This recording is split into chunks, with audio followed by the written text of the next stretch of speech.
Brought to you by TechnoSpark 20 series smartphones.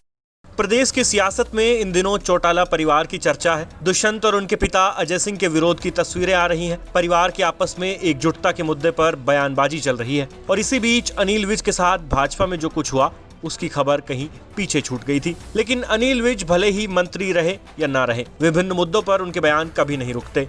लिहाजा उन्होंने चौधरी बीरेंद्र सिंह के कांग्रेस में जाने और कुरुक्षेत्र में पंजाब के सीएम भगवंत मान द्वारा सुशील गुप्ता के लिए कैंपेन करने पर अपनी प्रतिक्रिया दी है। इस प्रतिक्रिया के दौरान विज साहब ने विरोधियों पर तो हमला बोला ही, साथ ही हरियाणा में हुए नेतृत्व परिवर्तन पर एक बार फिर अपना दुख जाहिर कर दिया है। अंत में अब आप सुन लीजिए कि अनिल विज विरोधियों को तो लपेट ही रहे हैं, लेकिन साथ साथ अपनी पीड़ा को भी लगातार मीडिया के माध्यम से पार्टी आलाकमान तक पहुंचाने की भरपूर कोशिश में लगे हैं। मुझे वाकई कुछ नहीं पता था कि मेरे प्रदेश का आज मुख्यमंत्री बदला जा रहा है।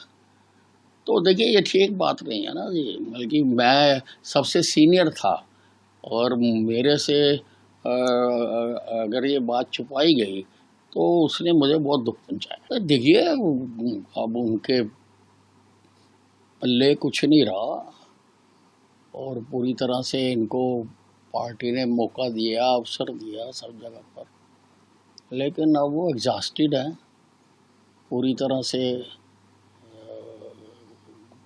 फिनिश हो चुके हुए हैं। तो वो जा रहे हैं कांग्रेस में, जाएं, कोई फायदा नहीं होगा, कांग्रेस को भी नुकसान ही होगा। भाजपा जसपा गठबंधन टूटने के बाद जसपा के प्रदेश अध्यक्ष और एमएलए समेत कई नेताओं ने जो है वो जसपा को रिजाइन कर दिया जसपा से। नहीं, वो देखिए, जसपा का मामला है कि इंडिपेंडेंट पार्टी है, वो क्या करती है क्या नहीं करती है उस पर वो ही बताएंगे, हमें नहीं बताना चाहिए उस पर। अरे इससे ये भी समझ आता है कि अब ये दोनों पूरी तरह से कमज़ोर हो चुके हैं और जब कमज़ोर हो जाता है तो तब आदमी सहारा ढूंढता है। तो अब ये सहारा ढूंढ रहे हैं। पंजाब के मुख्यमंत्री भगवंत मान ने कुरुक्षेत्र में, देखिए, आप पार्टी का सारे हिंदुस्तान में ग्राफ बहुत तेजी से गिरा है। जनता में इनके प्रति अविश्वास पैदा हुआ है।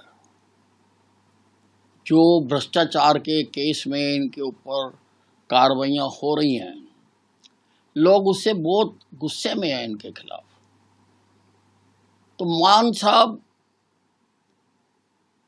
पंजाब से लोग लाके यहाँ पे अपना एक फोटो सेशन करके चले जाएंगे, उससे कुछ नहीं होता, क्योंकि वोट तो कुरुक्षेत्र की जनता ने डालनी है, हरियाणा की जनता ने डालनी है, और सारे देश की जनता का एक मन बना हुआ है कि नरेंद्र मोदी 400 पार। तो चुनाव के समय नजदीक आ रहा है, लेकिन कांग्रेस अभी तक अपने कैंडिडेट सेलेक्ट नहीं कर पा रही है। नहीं, सेट तो वो करे ना अगर उनके पास हो। कई बार तो ये पोजीशन हुआ करती थी कि हर सीट पे लंबी लंबी लाइनें लगी होती थी टिकट लेने वालों की, और बड़ी चर्चा हुआ करती थी, उसको मिलेगी या उसको मिलेगी। आज चर्चा ही नहीं है, क्योंकि विंडो खाली पड़ी है। विंडो तो खुली हुई है, लेकिन लाइन में कोई नहीं लगा।